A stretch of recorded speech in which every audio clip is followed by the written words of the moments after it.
प्यारे बच्चों, कैसे हैं आप लोग। आशा करते हैं कि आप लोग अच्छे होंगे, स्वस्थ होंगे, मस्त होंगे और आप लोगों की सीआईएसएफ कांस्टेबल फायरमैन परीक्षा की तैयारी बेहतर चल रही होगी। देखिए, सीआईएसएफ कांस्टेबल फायरमैन की जो एग्ज़ाम डेट है कभी भी किसी वक्त किसी भी महीने में आ सकती है। तो तैयारी आप लोग स्टार्ट कर दीजिए, क्योंकि जो इसके फिजिकल थे वो पहले ही कंप्लीट हो चुके हैं। इसके फिजिकल जो हैं बहुत पहले ही कंप्लीट करा लिए गए हैं। अब बात आती है एग्ज़ाम की, तो एग्ज़ाम डेट जो है वो कभी भी किसी वक्त आ सकती है। तो तैयारी में लगे रहिए आप लोग। तो आज हम लोग सीआईएसएफ कांस्टेबल फायरमैन का प्रीवियस ईयर का पेपर देखेंगे और आपको ये पेपर देखने के बाद आपको पता चल जाएगा कि सीआईएसएफ कांस्टेबल फायरमैन के एग्ज़ाम में कैसे क्वेश्चन जो हैं वो पूछे जाते हैं। तो आपको करना क्या है, क्लास को पूरा देखना है। अगर आप चैनल पर नए हैं और आप लोगों ने अभी तक चैनल को सब्सक्राइब नहीं किया है तो प्लीज़ चैनल को जरूर सब्सक्राइब करें और नोटिफिकेशन बेल ऑन करना ना भूलें। आज के सेशन में पहला क्वेश्चन हमारा रहेगा, विजयनगर साम्राज्य में निम्नलिखित में से किसे नरपति या पुरुषों का स्वामी कहा जाता था। विजयनगर साम्राज्य में नरपति या पुरुषों का स्वामी राइस को कहा जाता था। तो इस क्वेश्चन का जो राइट आंसर जाएगा तीसरे वाले ऑप्शंस के साथ में। नेक्स्ट क्वेश्चन देखेगा। सो गाइस, अगला क्वेश्चन हमारा रहेगा, अगला क्वेश्चन क्या है, निम्नलिखित में से किस संविधान से भारत ने अपने संविधान में अवशिष्ट शक्तियों के विचार को अपनाया है। कनाडा के संविधान से अवशिष्ट शक्तियों के विचार को अपनाया है। तो इस क्वेश्चन का जो राइट आंसर जाएगा दूसरे वाले ऑप्शंस के साथ में। सो गाइस, अगला क्वेश्चन देखेगा। अगला क्वेश्चन क्या है, निम्नलिखित में से कौन भारत के मध्य उच्च भूमि पठार का पूर्वी विस्तार है। बुंदेलखंड का पठार। तो राइट आंसर की अगर मैं बात करूं, तीसरा वाला जो ऑप्शन है आपका ये बिल्कुल करेक्ट हो जाएगा। नेक्स्ट क्वेश्चन देखेगा। सो गाइस, अगला क्वेश्चन हमारा रहेगा, निम्नलिखित में से किसे अलाउद्दीन खिलजी ने गुजरात पर आक्रमण करने के लिए भेजा था। अलाउद्दीन खिलजी ने गुजरात पर आक्रमण करने के लिए उलग खान और नुसरत खान को भेजा था। तो इस क्वेश्चन का जो राइट आंसर जाएगा चौथे वाले ऑप्शंस के साथ में। चलिए बढ़ते हैं नेक्स्ट क्वेश्चन की और अगला क्वेश्चन देखेगा। अगला क्वेश्चन हमारा, मुगल किस मूल के मुस्लिम राजवंश थे। देखिए, मुगल जो है ना ये तुर्की मंगोल मूल के मुस्लिम राजवंश थे। तो इस क्वेश्चन का जो राइट आंसर जाएगा दूसरे वाले ऑप्शंस के साथ में। चलिए बढ़ते हैं अगले क्वेश्चन की ओर। सो गाइस, अगला क्वेश्चन देखेगा। अगला क्वेश्चन हमारा रहेगा, पद्मिनी जिसने अलाउद्दीन खिलजी के चुंगल से खुद को बचाने के लिए जौहर किया था, ये किस राज्य की रानी थी। सो गाइस, ये मेवाड़ की रानी थी। तो चौथा ऑप्शन जो है इस क्वेश्चन का करेक्ट आंसर हो जाएगा।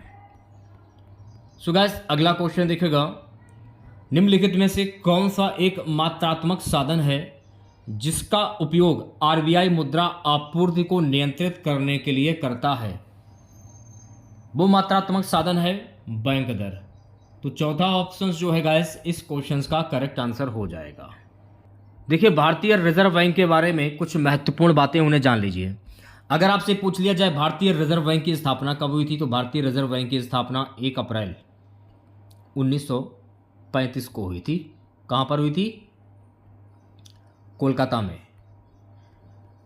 भारतीय रिजर्व बैंक का हेडक्वार्टर कहां पर स्थित है? भारतीय रिजर्व बैंक का हेडक्वार्टर मुंबई में स्थित है।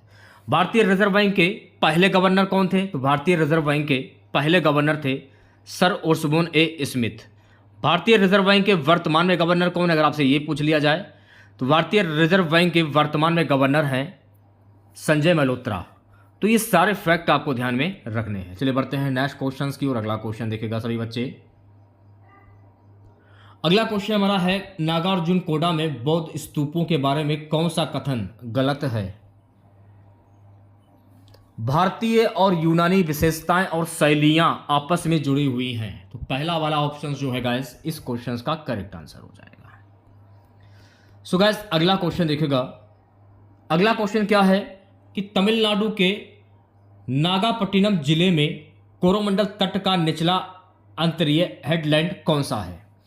तमिलनाडु के नागापट्टिनम जिले में कोरोमंडल तट का निचला अंतर्द्वीप हेडलैंड है केप कैलिमेरे। तो तीसरा ऑप्शन जो है गाइस इस क्वेश्चन का करेक्ट आंसर हो जाएगा। सो गाइस अगला क्वेश्चन देखेगा, अगला क्वेश्चन हमारा रहेगा कि बौद्ध स्तूप में हर्मिका क्या प्रदर्शित करती है। बौद्ध स्तूप में हर्मिका धन देवताओं का निवास इसको प्रदर्शित करती है। तो चौथा ऑप्शन जो है इस क्वेश्चन का करेक्ट आंसर हो जाएगा। नेक्स्ट क्वेश्चन देखेगा, सो गाइस अगला क्वेश्चन हमारा रहेगा, हिमालय से निकलने वाली नदियां अपना भार तलहटी के साथ किसके रूप में जमा करती हैं। हिमालय से निकलने वाली नदियां अपना भार तलहटी के साथ जलोढ़ पंखे के रूप में जमा करती हैं। तो पहला ऑप्शन जो है गाइस इस क्वेश्चन का करेक्ट आंसर हो जाएगा। चलिए बढ़ते हैं नेक्स्ट क्वेश्चन की ओर। प्यारे बच्चों अगला क्वेश्चन देखेगा, निम्नलिखित में से कौन सा भारतीय अर्थव्यवस्था में मुद्रा के अस्थगित भुगतान के मानक कार्य का एक उदाहरण है। कई वर्षों की अवधि में ब्याज सहित ऋण वापस करना। तो पहला ऑप्शन जो है गाइस इस क्वेश्चन का करेक्ट आंसर हो जाएगा। नेक्स्ट क्वेश्चन देखेगा सभी बच्चे, निम्नलिखित में से क्या कृत्रिम स्वीटनर मीठा करने वाला एक योग्य नहीं है। सुक्रोज। तो चौथा ऑप्शन जो है गाइस इस क्वेश्चन का करेक्ट आंसर हो जाएगा। चलिए बढ़ते हैं नेक्स्ट क्वेश्चन की ओर। प्यारे बच्चों अगला क्वेश्चन देखेगा, अगला क्वेश्चन हमारा है, हम्पी में विरूपाक्ष मंदिर के बारे में कौन सा कथन सही है। इसे पंपापति मंदिर के नाम से भी जाना जाता है। ये कथन जो है बिल्कुल सही हो जाएगा। तो दूसरा वाला ऑप्शन जो है गाइस इस क्वेश्चन का करेक्ट आंसर हो जाएगा। सो गाइस अगला क्वेश्चन देखेगा, अगला क्वेश्चन हमारा है कि निम्नलिखित में से कौन एक ओमेगा 3 वसा अम्ल नहीं है। सल्फ्यूरिक अम्ल। तो इस क्वेश्चन का जो राइट आंसर जाएगा तीसरे वाले ऑप्शन के साथ में। ठीक है, नेक्स्ट क्वेश्चन देखेगा सभी बच्चे। तो गाइस अगला क्वेश्चन हमारा रहेगा कि प्रसिद्ध वास्तुकार हफीज कॉन्ट्रैक्टर द्वारा डिजाइन की गई एक आवासीय गगनचुंबी इमारत द 42 ये जो है ये कहाँ पर स्थित है। तो ये चौरंगी कोलकाता में स्थित है। तो पहला ऑप्शन जो है गाइस इस क्वेश्चन का करेक्ट आंसर हो जाएगा। चलिए बढ़ते हैं नेक्स्ट क्वेश्चन की ओर। अगला क्वेश्चन देखेगा, उत्पादन की 5 इकाइयों पर औसत स्थिर लागत 20 है। उत्पादन की 5 इकाइयों पर औसत परिवर्ती लागत 40 है। 5 इकाइयों के उत्पादन की औसत लागत क्या है, 60 यानी 60 रुपये। तो दूसरा ऑप्शन जो है इस क्वेश्चन का करेक्ट आंसर हो जाएगा। चलिए बढ़ते हैं नेक्स्ट क्वेश्चन की ओर। अगला क्वेश्चन देखेगा, निम्नलिखित में से कौन सा हड़प्पा स्थल डॉकयार्ड की उपस्थिति का प्रमाण दर्शाता है। कौन सा हड़प्पा स्थल डॉकयार्ड की उपस्थिति का प्रमाण दर्शाता है, लोथल। तो चौथा ऑप्शन जो है गाइस इस क्वेश्चन का करेक्ट आंसर हो जाएगा। नेक्स्ट क्वेश्चन देखेगा, अगला क्वेश्चन हमारे भारत के उत्तर पूर्वी भाग में स्थित तुरा सबसे अधिक वर्षा वाले स्थानों में से एक है। यह स्थान किस पहाड़ी पर स्थित है। सो गाइस ये स्थान जो है ना गारो पहाड़ी पर स्थित है। तो तीसरा ऑप्शन जो है गाइस इस क्वेश्चन का करेक्ट आंसर हो जाएगा। नेक्स्ट क्वेश्चन देखेगा, अगला क्वेश्चन हमारा है, भारत के संविधान के किस अनुच्छेद के अंतर्गत कानून के अनुसार अस्पृश्यता का एक दंडनीय अपराध है। अनुच्छेद 17। तो दूसरा ऑप्शन जो है इस क्वेश्चन का करेक्ट आंसर हो जाएगा। अगला क्वेश्चन देखेगा, निम्नलिखित में से कौन से मुगल शासक के शासनकाल को शेरशाह सूरी ने बाधित किया था। हुमायूं। तो तीसरा ऑप्शन जो है गाइस इस क्वेश्चन का करेक्ट आंसर हो जाएगा। चलिए बढ़ते हैं अगले क्वेश्चन की ओर। अगला क्वेश्चन देखेगा, सो गाइस अगला क्वेश्चन हमारा रहेगा, गैर कर राजस्व के बारे में निम्नलिखित में से कौन सा कथन सत्य है।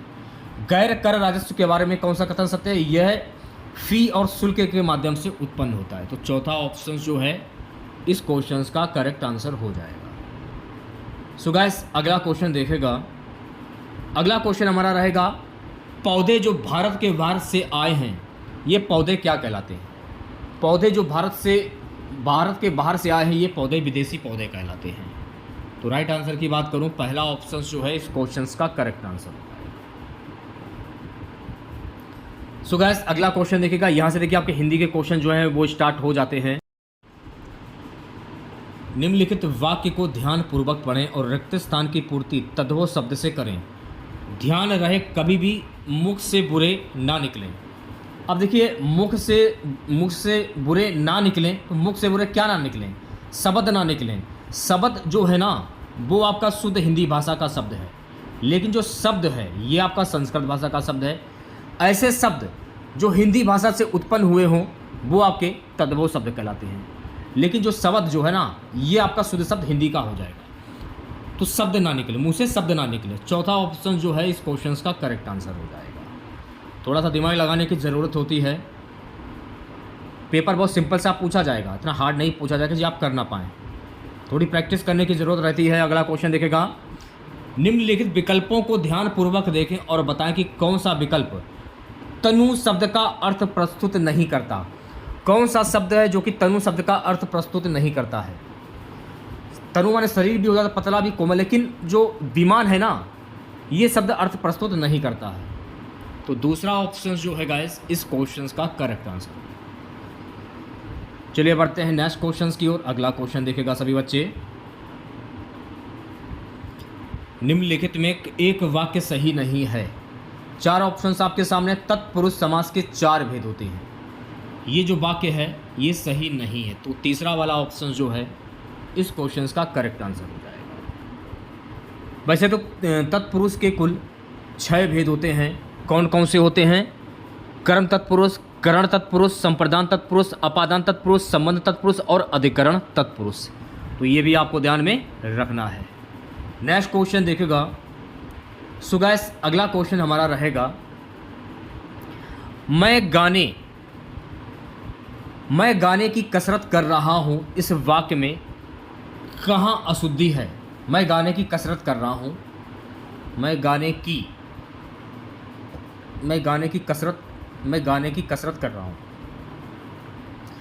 कसरत नहीं होगा, मैं गाने की रिहर्सल कर रहा हूँ, यह भी कह सकते हैं। मैं गाने की प्रैक्टिस कर रहा हूँ, लेकिन कसरत नहीं होगा।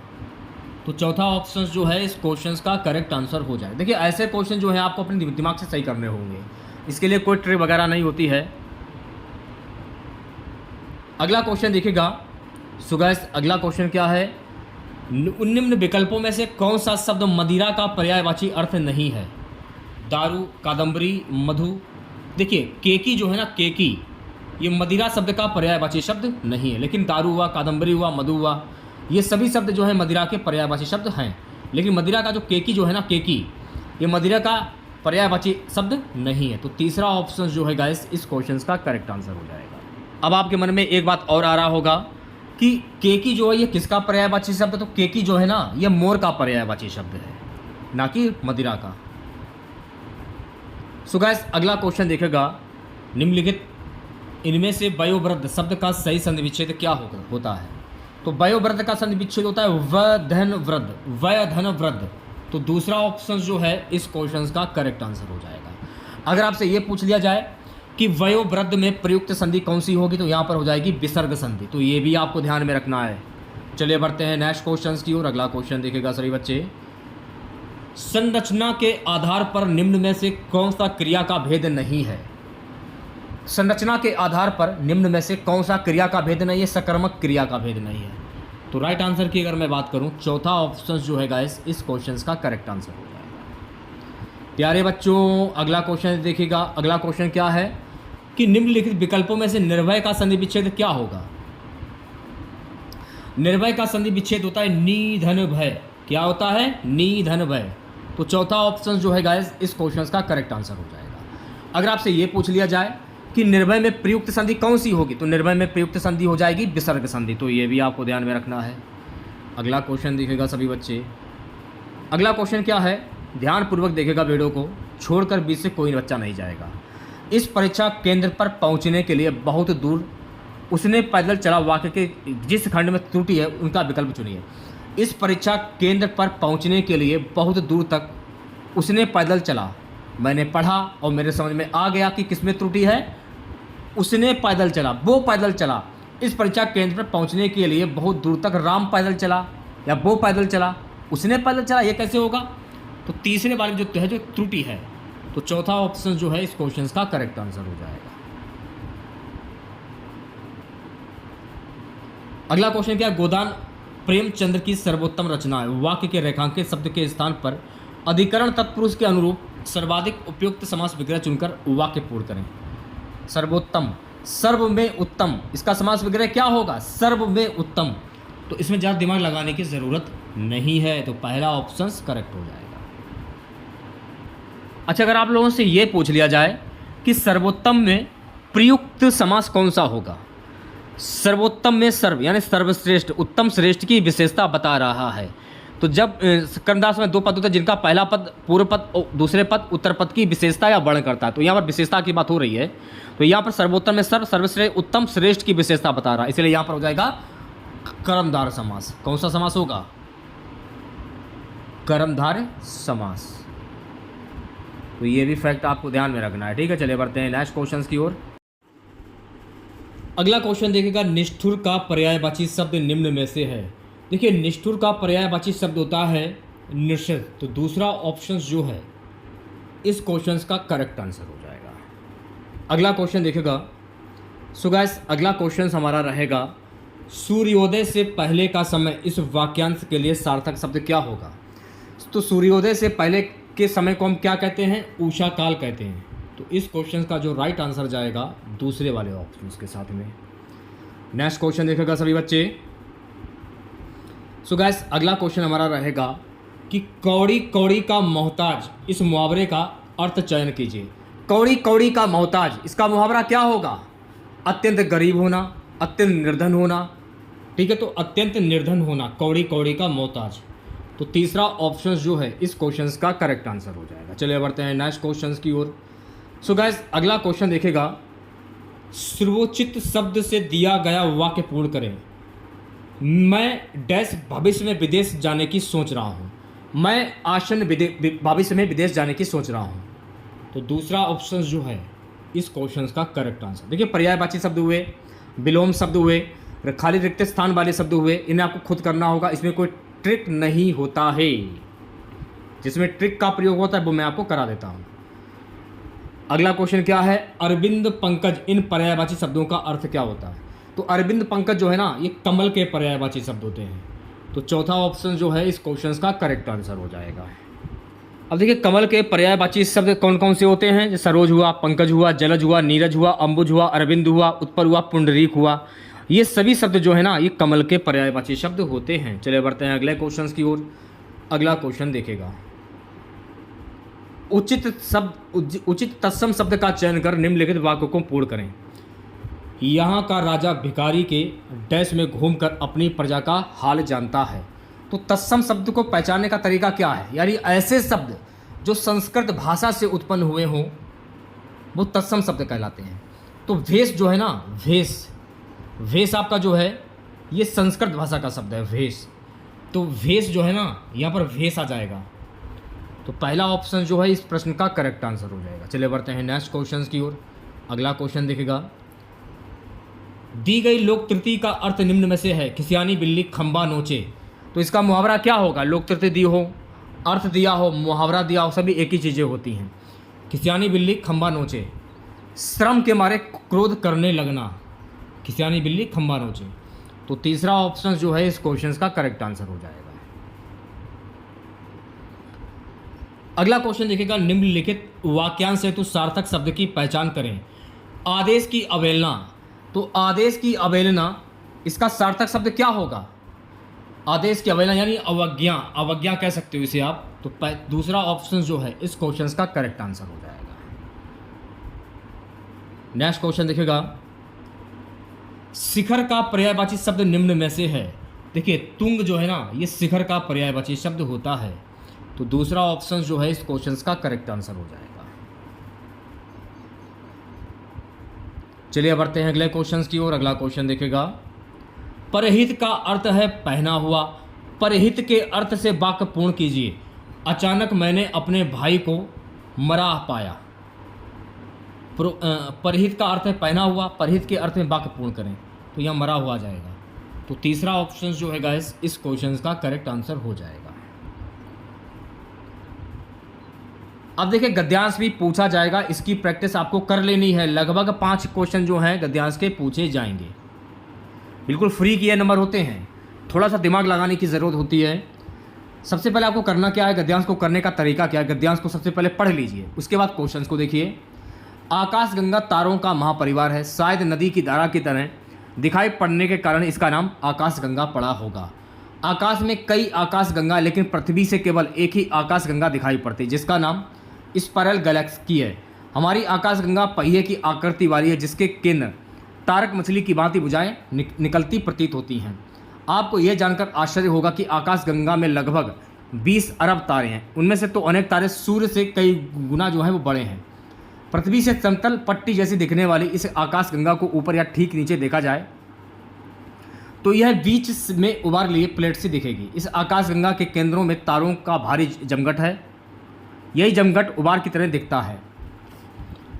अन्य तारे धूल और गैस के बादलों में समाये हुए हैं जो केंद्र की तरफ आती भुजाओं का रूप बनाती है। हमारा सूर्य भी आकाशगंगा का एक सदस्य है। यह उसके केंद्र से सुदूर इसकी एक भुजा पर स्थित है। आकाशगंगा की विशालता समझने के लिए आपको पहले किलोमीटर से भी बड़ी इकाई को समझना पड़ेगा। आपने प्रकाश वर्ष का नाम सुना होगा। यह प्रकाश वर्ष एक वर्ष में तय की गई दूरी होती है।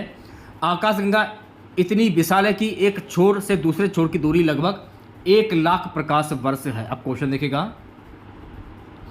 क्वेश्चन क्या है कि आकाशगंगा में किस मछली की भांति भुजाएं निकली हुई दिखाई पड़ती हैं? तारक मछली। तारक मछली था गद्यांश में, तो दूसरा ऑप्शन जो है इस क्वेश्चन का करेक्ट आंसर हो जाएगा। गद्यांश का अगला क्वेश्चन देखिएगा। प्रकाश वर्ष क्या है? प्रकाश वर्ष क्या है? प्रकाश वर्ष लंबी दूरी मापने की इकाई है। तो तीसरा ऑप्शन करेक्ट हो जाएगा इस क्वेश्चन का। नेक्स्ट क्वेश्चन देखिएगा। आकाशगंगा को यह नाम क्यों मिला? नदी की धारा की तरह दिखाई देने के कारण। चौथा ऑप्शन जो है गाइस इस क्वेश्चन का करेक्ट आंसर हो जाएगा। अगला क्वेश्चन देखिएगा। पृथ्वी से जो एक आकाशगंगा हमें दिखती है उसका क्या नाम है? उसका नाम स्पाइरल गैलेक्सी। गद्यांश में मैंने आपको बताया, तो पहला ऑप्शन करेक्ट हो जाएगा इस क्वेश्चन का। लास्ट क्वेश्चन रहेगा आज की इस क्लास का। आकाशगंगा में कितने तारे हैं, उनमें सूर्य की क्या स्थिति है? आकाशगंगा में लगभग 20 अरब तारे जिनमें अनेक सूर्य से भी बड़े हैं। चौथा ऑप्शन करेक्ट हो जाएगा। गद्यांश पढ़ लीजिएगा, आंसर आप आसानी से निकाल लोगे, ये गारंटी मैं आपको दे रहा हूँ। ठीक है, तो कैसी लगी आज की क्लास आप लोगों को? अगर आप लोगों को आज की क्लास अच्छी लगी हो तो प्लीज़ क्लास को लाइक कीजिएगा, शेयर कीजिएगा। अगर आप चैनल पर नए हैं और आप लोगों ने अभी तक चैनल को सब्सक्राइब नहीं किया है तो प्लीज़ चैनल को जरूर सब्सक्राइब करें और नोटिफिकेशन बेल ऑन करना ना भूलें। मिलते हैं नेक्स्ट वीडियो के साथ। जय हिंद, जय भारत।